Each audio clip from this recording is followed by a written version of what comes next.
Hello friends, in this video I will show you how to show quick access toolbar in Excel.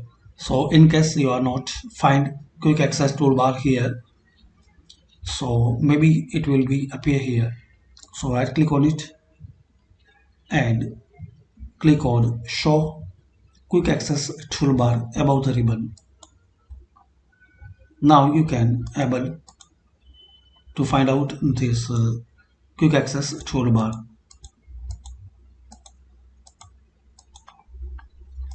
So once you click on this drop down, so here you can add some more feature like email, spelling, print, preview and print, new and open. And if you want to change location for this quick access toolbar, again click here and click on show below the ribbon, and that's it. So this is the way guys you can show quick access toolbar above the ribbon in Excel.